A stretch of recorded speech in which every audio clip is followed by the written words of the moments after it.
Alright guys, so welcome to the part 4, and in this one we are going to look at the how we can add some collisions to our flip simulation. Alright, so if you haven't seen my previous videos, just go to my channel and you can just see the first part, which is having emission and the continuous emission, and in the second part we were having how we can add velocities, and in the third part we basically made uh, a kind of scene using the first two principles, like adding velocities and adding continuous emission.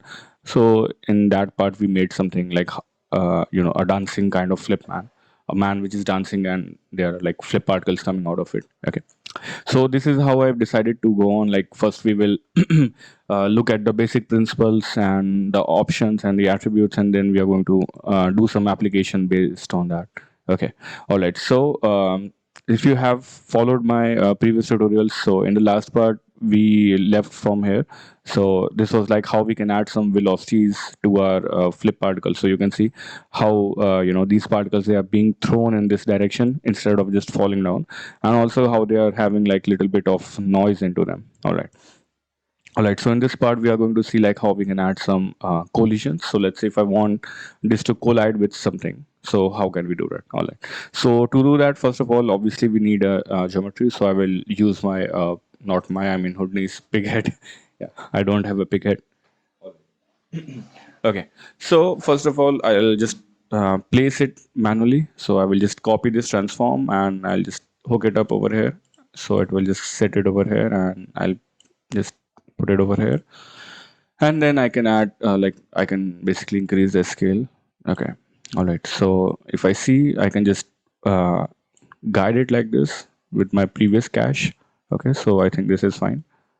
All right. And what I'll do is to make this collision even more interesting, I will add some um, expression on the y-axis. So I'll just write $f. So this way it will just keep on, it will just keep on rotating like this. Okay.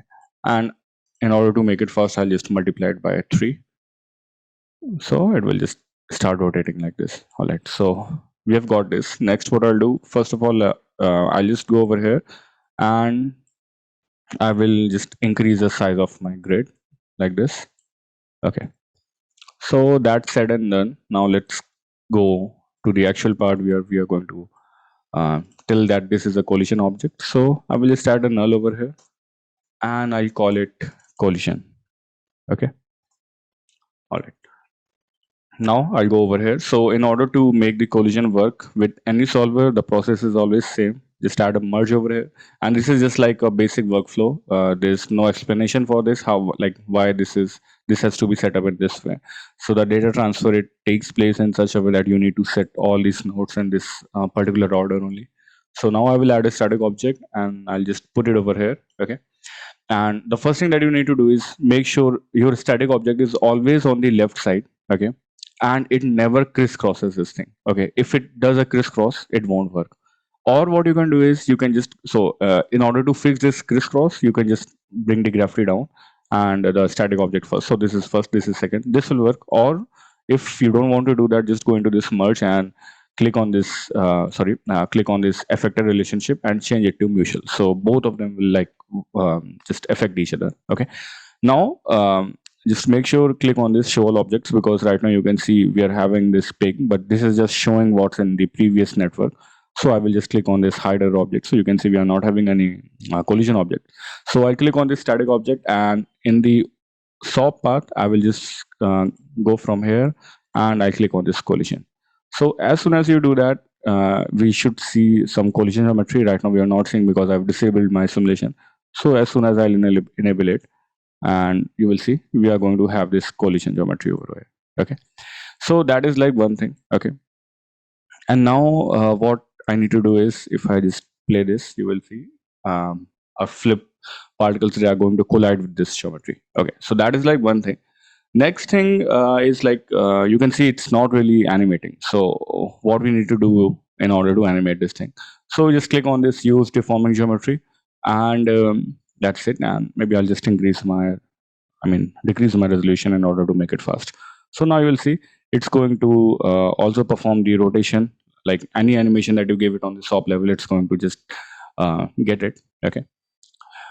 Okay, so that is like the first part how we set up collision, but actually there's a better way, and in the next part where we are going to make a river. So this will be more evident in that part because here it doesn't really make sense to do this thing. Okay, so if you go into this static object, you are seeing like we have like imported this pig. Okay, but this is just the visual representation of the pig, like how it's looking on the top level. That is it. If you click on this display geometry and uncheck this, now you can see we are not having anything, but still it's colliding. Okay, and if you want to see like what is actually being used for the collision, you need to go into this collision tab and click on this collision guide. And when you click on this, you will see we are having this blue color pig, and I can just change the color. Okay, I'll just make it some bright green. Okay, all right. So the thing is, this is what which is being used as collision, and you can see like we are having some ridges over here, and it's like not really performing that well. Okay, and as I said here, it doesn't really make sense because even if we have little bit of errors, it will just work. And the reason is because we are not really seeing, the camera is not really that close. But let's say if you have some rain system or anything like that where like liquid is falling on the surface and it has to follow the trajectory of the surface very properly, then this thing will cause some issues. So in order to fix it, there is this uniform division thing. You can just increase it to like let's say 100, but then the issue is like it starts getting like really slow. Okay, when we increase that, it will get slow and everything. So this is like an outdated way of using collision. We are going to see like how what is like the new method to do that. Okay, I mean it's not new, I mean it's obviously not new, it's just the better method. Okay, all right. So what I'll do is I'll just turn off this collision guide because this is like very heavy on the viewport.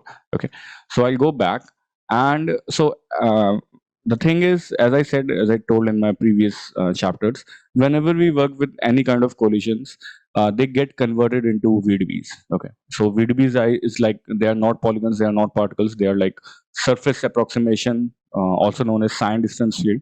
So they get converted into VDBs, and which are like very much favorable for anything when it comes to collision. Okay, so what we want to do is we want to have one of our collision over here, and if we add a VDB from polygons, so we are basically converting this geometry into a polygon. Okay, and I can just bring my collision over here and connect this one.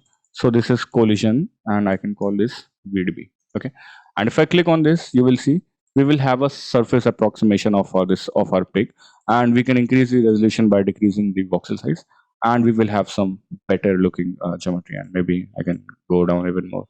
Okay, so you can see we are getting something like this. Okay, and all right, yeah, you can see now for some reasons it didn't get updated. Okay, so now we can use this thing.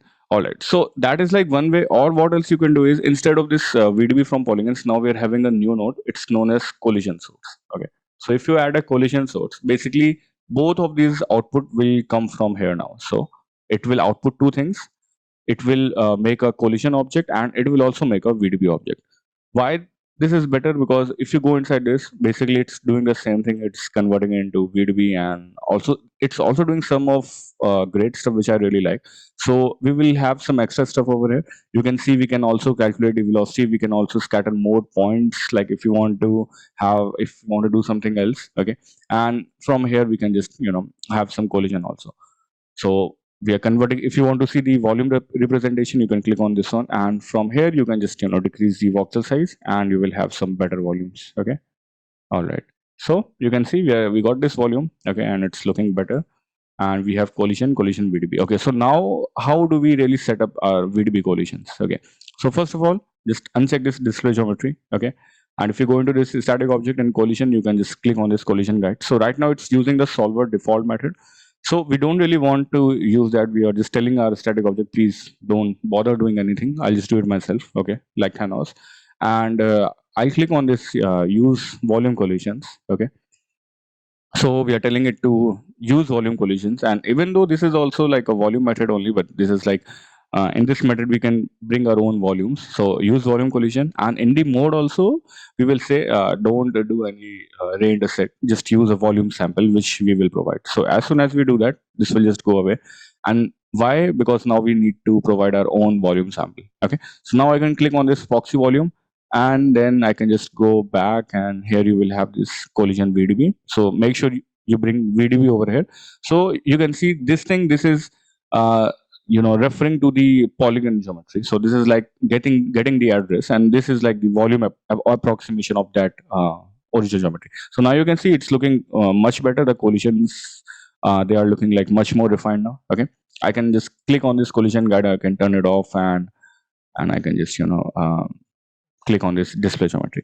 Yeah, obviously it won't make any much of the difference, but as I said, in the next part we are going to do a reverse simulation and holding. Okay, and then it gets like really important, because if you don't really have any good collisions, then you won't really get details in your liquid simulation. And because the flip simulation, more or less everything just depends upon how good your collisions are. Everything like completely depends upon collision, because if a ship is falling, or if it's emerging out from the water, if there's a boat, or if there's a monster going into a river, so everything just comes down to the collision. So if your water is still, if your water body is still, it won't look any interesting unless there is some action happening in the you know um, in that simulation. It doesn't really matter. So like collision is like not one, I think it's the most important part of a flip simulation. Okay, all right. So that is it. We have got this thing working. And if you haven't subscribed to the channel, just make sure you do. And because next part we are going to see like how we can make a reverse simulation inside of it. All right, so I hope you liked it, and got to learn something new. All right, so we'll just meet in the next part. Bye bye, take care.